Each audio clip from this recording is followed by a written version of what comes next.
Di suatu hari yang cerah, ada seorang pria yang bernama Raihan. Dia mempunyai keterbatasan fisik. Dia sedang bingung kepada dirinya, lantaran ia belum mempunyai pekerjaan. Singkat cerita, Rehan berkunjung ke suatu kafe untuk bersantai. Lalu Rehan membuka sosial media miliknya dan Rehan menemukan lowongan pekerjaan di PT Surya Makmur.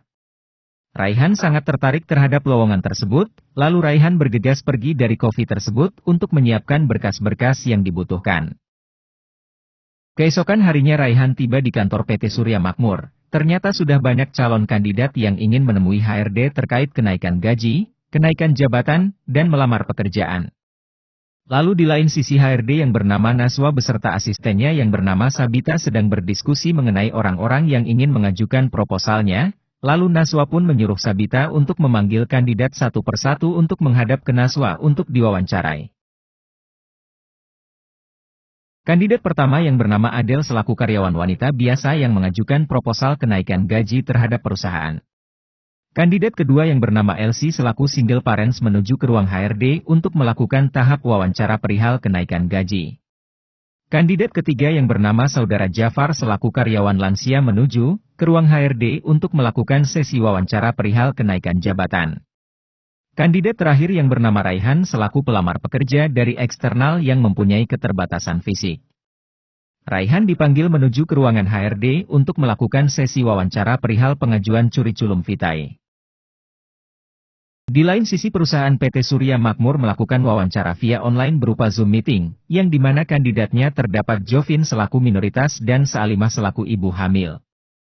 Setelah sesi wawancara, Najwa selaku HRD di perusahaan Surya Makmur menuju ke ruang direktur perusahaan untuk bertemu dengan direktur dan manajer untuk mendiskusikan terkait wawancara yang tadi pagi telah dilaksanakan. Setelah berdiskusi panjang, akhirnya mereka menemukan calon kandidat yang memenuhi syarat dan memiliki kriteria yang bagus. Dan yang terpilih adalah Raihan dan Elsie. Keesokan harinya Raihan dan Elsie dipanggil untuk menghadap pimpinan perusahaan untuk melakukan serah terima jabatan.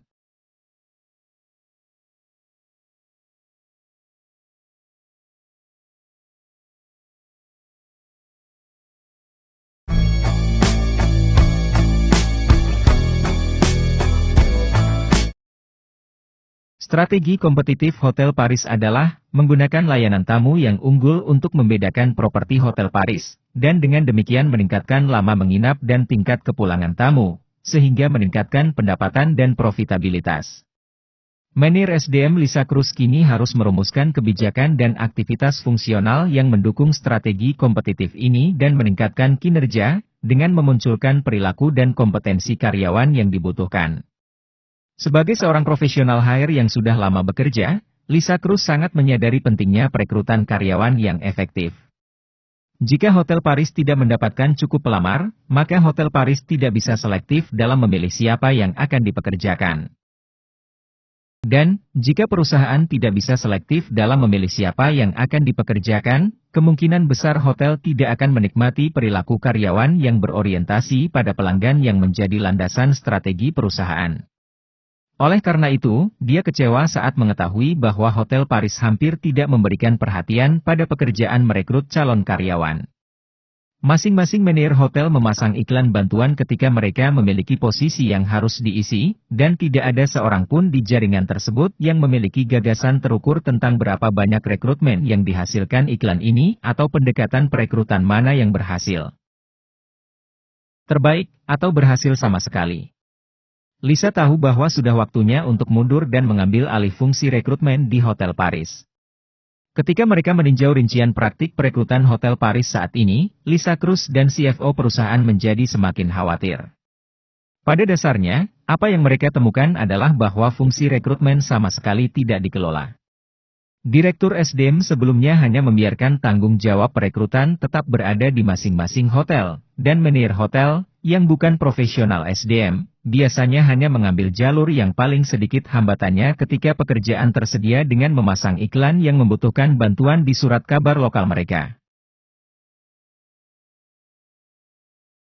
Tidak ada arahan dari kantor pusat Hotel Paris mengenai pelamar seperti apa yang disukai perusahaan, media dan sumber rekrutmen alternatif apa yang harus digunakan oleh manajernya, tidak ada perekrutan online, dan, tentu saja, Tidak ada pengukuran efektivitas perekrutan sama sekali.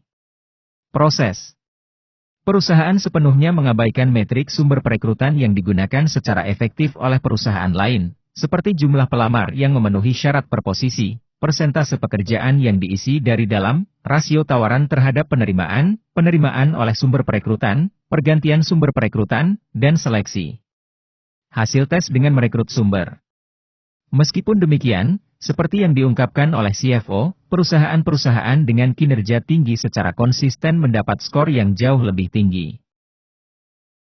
Dibandingkan perusahaan dengan kinerja rendah dalam hal praktik SDM seperti jumlah pelamar yang memenuhi syarat per posisi, dan persentase pekerjaan yang diisi dari dalam.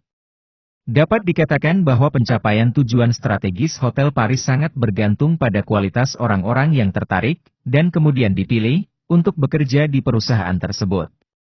Yang kami inginkan adalah karyawan yang akan mengutamakan tamu kami, yang akan berinisiatif untuk memastikan kepuasan tamu kami, dan yang akan bekerja tanpa kenal lelah untuk memberikan layanan yang melebihi harapan mereka kepada tamu kami, kata CFO.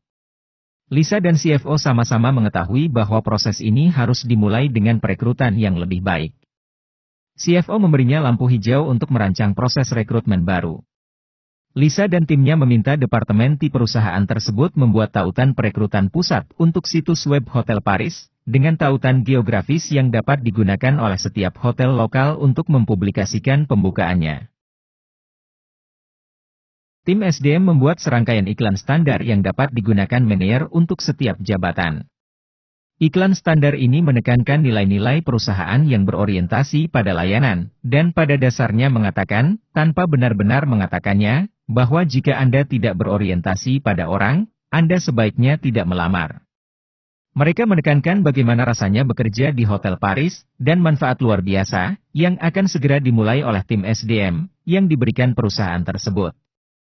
Hal ini menciptakan sistem posting pekerjaan baru berbasis intranet dan mendorong karyawan untuk menggunakannya untuk melamar untuk posisi terbuka.